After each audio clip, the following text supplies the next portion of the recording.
বিশ্ব পরিবেশ দিবস উদযাপন উপলক্ষে ও সংগঠনের এক যুগ পূর্তিতে সাহিত্য, ধর্মী, সামাজিক সংগঠন বিয়ানীবাজার সূচনা পরিষদের আয়োজনে বৃক্ষরোপণ কর্মসূচি শুরু হয়েছে। প্রতি বছরের মতো এবারও এই কর্মসূচি পালন করা হয়েছে। সোমবার সকাল 11টায় বিয়ানীবাজার উপজেলা পরিষদ প্রাঙ্গণে বৃক্ষরোপণের মাধ্যমে কর্মসূচির উদ্বোধন করা হয়েছে। কর্মসূচিতে অংশ নেন বিয়ানীবাজার সরকারি কলেজের উপাধ্যক্ষ প্রফেসর মোহাম্মদ তারিকুল ইসলাম, বিয়ানীবাজার উপজেলা নির্বাহী কর্মকর্তা গোলাম মোস্তফা মুন্না, বিয়ানীবাজার আদর্শ মহিলা কলেজের অধ্যক্ষ মোহাম্মদ মুজিবুর রহমান, কৃষি কর্মকর্তা লোকমান হেকিম, মাধ্যমিক শিক্ষা কর্মকর্তা মৌলুদুর রহমান, একাডেমিক সুপারভাইজার আরিফুর রহমান, জনস্বাস্থ্য উপপ্রকৌশলী সুজন মিয়া, তথ্য সেবা কর্মকর্তা শিউলি বেগম, খায়রুন্নেসা মাদ্রাসার প্রিন্সিপাল মাওলানা আব্দুল শহীদ, বিয়ানীবাজার সূচনা পরিষদের উপদেষ্টা ফখরুল ইসলাম চৌধুরী, যুগ্ম আহ্বায়ক মোহাম্মদ এবাদুর রহমান ও শফিউর রহমান, প্রতিষ্ঠাতা ও সদস্য সচিব আহমদ রেজা চৌধুরী, যুগ্ম সচিব আক্তার হোসেন ও রেজওয়ানা সাদিয়া সহ পরিষদের দায়িত্বশীলরা। সাহিত্য চর্চার পাশাপাশি সামাজিক কার্যক্রমের সূচনার ভূয়সী প্রশংসা করে বৃক্ষরোপণের গুরুত্ব তুলে ধরেন অতিথিরা। আমাদের একটা জিনিস খেয়াল রাখতে হবে, আমাদের পৃথিবী ক্রমশ উত্তপ্ত হচ্ছে এবং এই উত্তপ্ত হতে যাওয়া পৃথিবীকে শীতল রাখার একমাত্র উপায় হচ্ছে বৃক্ষরোপণ। বৃক্ষ আমাদেরকে নানাবিধভাবে সহায়তা করে এবং তার প্রধানতম যে উপকার আমরা বৃক্ষের কাছ থেকে পাই সেটা হচ্ছে আমাদের পরিবেশগত ভারসাম্য রক্ষা করা। বৃক্ষ আমাদের পরিবেশগত ভারসাম্য রক্ষা করছে এবং এই সূচনা পরিষদের এই শুভ উদ্যোগ অন্যান্যদেরকেও অনুপ্রাণিত করবে। এটা একটা মহৎ উদ্যোগ। এখন আমরা জানি বৃক্ষরোপণের সবচেয়ে ভালো সময়, যেহেতু বর্ষাকাল। পুরো বাংলাদেশে সরকারি উদ্যোগে এই কর্মসূচি চলছে, প্রতিটা বিদ্যালয় পর্যায়ে, কৃষক পর্যায়ে।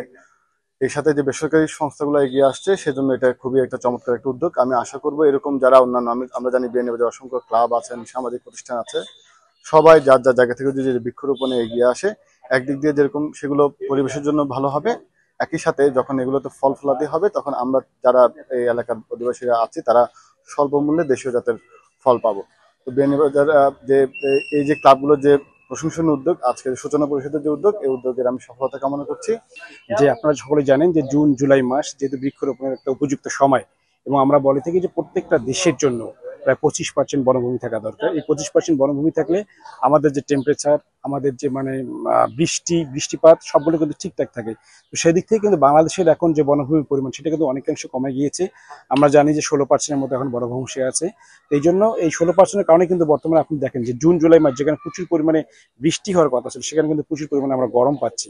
এটা মূলত আমাদের এই মানুষ কর্তৃক যে আমরা গাছপালা ধ্বংস করতেছি, যার জন্য কিন্তু এটা মূল কারণ। তা আমরা এই জন্য চাচ্ছি যে সবাই মিলে যদি আমরা আবারও এই যে জুন জুলাই মাসে যদি বৃক্ষরোপণ করতে পারি এবং আমাদের বনভূমির পরিমাণটা বাড়াতে পারি, তাহলে একদিকে যেমন আমাদের টেম্পারেচার ঠিক থাকবে, ঠিক অন্যদিকে তেমন আমাদের যে বাংলাদেশের যে ফল ফুল এবং অন্যান্য যে কাঠের যে চাহিদা আছে সেটা কিন্তু পূরণ হবে।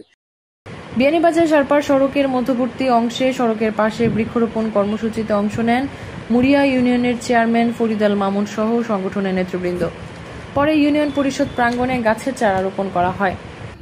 আমরা জানি পৃথিবীকে যদি বাসযোগ্য করতে হয় তাহলে প্রকৃতিতে আমরা বাঁচাতে হবে। প্রকৃতি বাঁচলে আমরা বাঁচব, কারণ মহান আল্লাহ তাআলা আমাদেরকে অফুরন্ত অক্সিজেন দান করতেছে। এই অক্সিজেনের অন্যতম উৎস আমরা জানি এই গাছপালার মাধ্যমে আমরা পাই, এবং আমরা যা ত্যাগ করি কার্বন ডাই অক্সাইড, এটা আমাদের জন্য ভালো না, সেটাই বৃক্ষ গ্রহণ করে। গাছ আমাদের ওতপ্রোতভাবে জড়িত আছে, তাই গাছ জীবন। তাই প্রকৃতিকে বাঁচাতে হলে, নিজে বাঁচতে হলে আমাদেরকে এই বৃক্ষরোপণ করতে হবে। এবং মুড়িয়াবাসীর পক্ষ থেকে প্রথমেই সূচনা পরিষদের দায়িত্বশীল ব্যক্তিবর্গ এবং প্রত্যেক সদস্যদের প্রতি কৃতজ্ঞতা জানাচ্ছি এই পরিবেশ বান্ধব কর্মসূচি পালন করার জন্য এবং পরিবেশের বিপর্যয় ঠেকানোর জন্য আজকে উদ্যোগ গ্রহণ করা হয়েছে।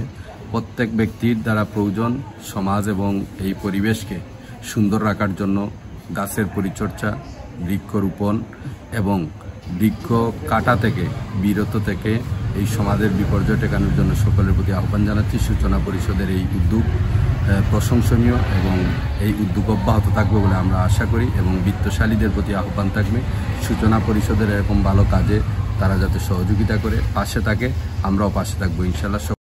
2013 সালে প্রতিষ্ঠার পর থেকে সামাজিক সংগঠন সূচনা উপজেলা জুড়ে বিভিন্ন সামাজিক, সাহিত্য ও সংস্কৃতি নিয়ে কাজ করছে।